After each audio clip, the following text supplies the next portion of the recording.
Robbil alamin. Shu bergan ne'matlaring farzandlar, nevaralarni umriga, rizqiga, dastiga, baxtiga, taxtiga o'zing baraka bergin. Iymonlarni, insoflarni, diyonatlarni hamisha hamroh qilgin. Ibodatlarda polvon qilgin. Baytiga qayta mehmon qilgin.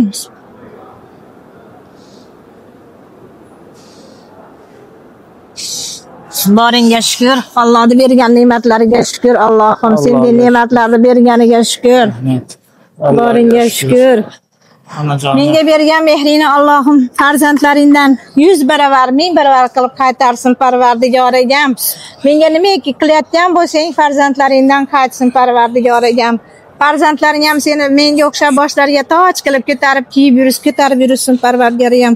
Ya Robbil alamin, biz ham ne'matlarimizda hofizi Qur'onlar, murattab qoriyalar, solih soliha farzandlar, Ka'baga imom bo'luvchilar, qiyomatda boshimizga toj kiydiruvchi zurriyotlar chiqish nasib bo'lsin inshaalloh. Ya Robbil alamin, shunday ulug' ne'matlarni berib qo'yganing uchun o'zingga alhamdulillah behisob shukrlar bo'lsin. Rabbim baytingga qayta mehmon bo'lishlikda aka-uka, singillar, jigarlar bilan bergan ne'matlaring farzandlar, nevaralar bilan qayta kelishlikni o'zing nasib ro'zalang inshaalloh. Ya Robbil alamin, yer yuzida tinchlik, xotirjamlikdan bergin. Hammani baytingga mehmon bo'lishlikni nasib ro'zalagin Rabbim. Hammamiz oxirgi kalomlarimiz kalima shahodat bo'lishligi o'zing nasib ro'zalang inshaalloh.